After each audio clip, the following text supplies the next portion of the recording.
Bow our heads, please. Dear Lord, thank you for this beautiful day to join here and celebrate the conclusion of one journey that will guide us on our next journey. Father, we thank you for gathering these good people together and creating the Exodus Project for us. Please guide us now through the celebration and then through this day. Amen. My name is Paul Stevens. I'm the Executive Director of the Exodus Project. It's amazing to me in a state as small as ours that we have put as many of our people in prison as we have. I think as a society, we need to face the fact that we have embarked on a path that will not work. What are we trying to accomplish? Is it simply punishment? Is it rehabilitation?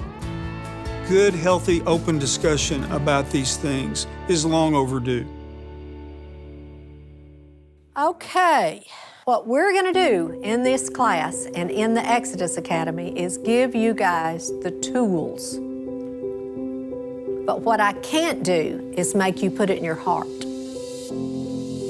I can't give you the drive to use your tools. Only you can do that. My name is Kathy McConnell. I am an instructor at the Exodus Project.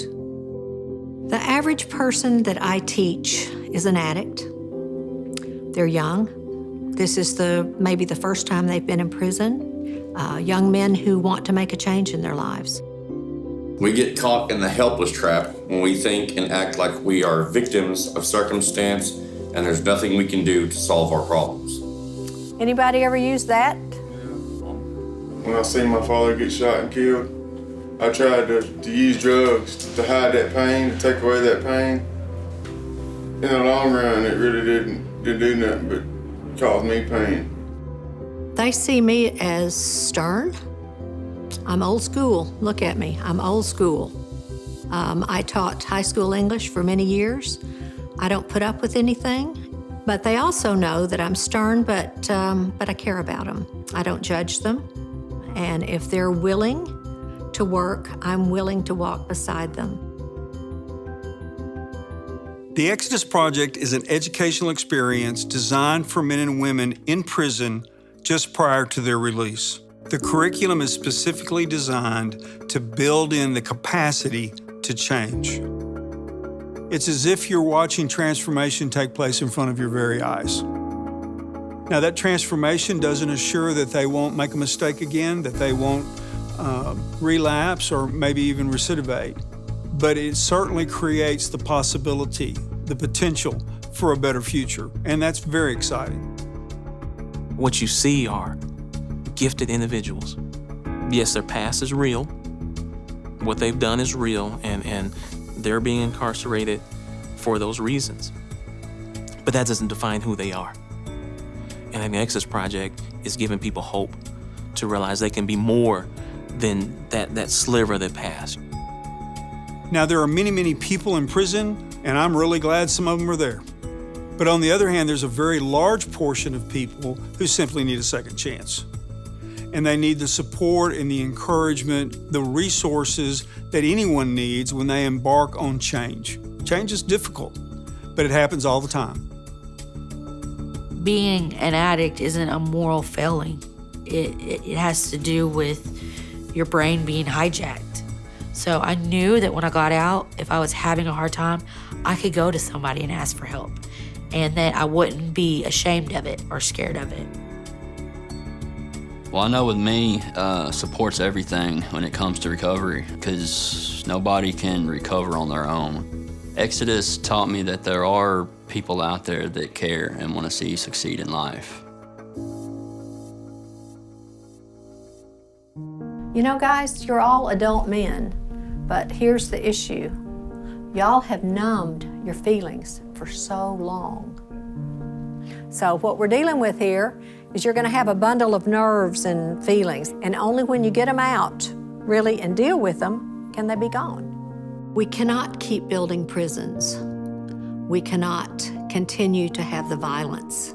Opiate overdoses are the #1 cause of death of people under 50 in the United States. We cannot continue this. We have to do something, and we're doing something.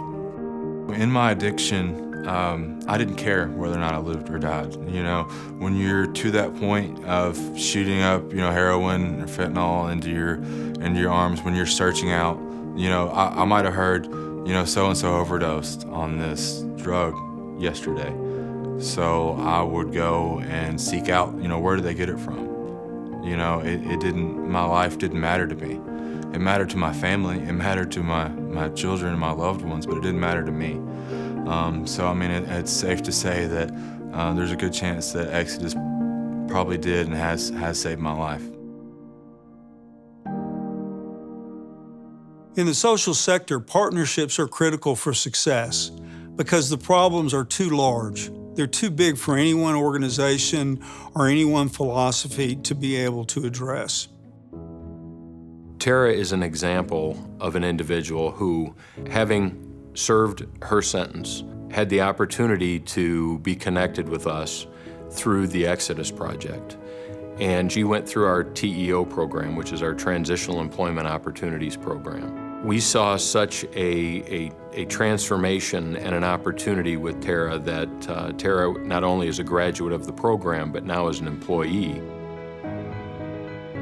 It's our obligation to bring population that are coming out of incarceration, to get them jobs, to get them connected back to the community, and let other people in the community know that these are good folks that may have made a mistake and are ready to move on and do life again. Nobody's their own success. Everybody has somebody, somewhere, something that played into their story. There's a stigma on addicts, that we can't do anything, that nobody wants to hire us. I think it's important that the community comes together to see and realize that these people, including myself, need help. We have different seasons in our life, and I'm at a season in my life where I get to do what I want to do, and how fortunate I am that I have found this to do. I love it. I get to go in every day and actually try to make a difference in someone's life. Well, the day is here where we take what we have learned and apply it to our daily lives. I've learned that when you're serious about change, you don't need a new year. All you need is a new moment. They gave me hope, they accepted me for who I was, and they gave me the foundation that I needed to build on to have a sober, successful, and free living life. I needed somebody to show me the way, and that's exactly what happened. And since I've been released, I've just kind of been walking that same path that was taught to me and succeeding.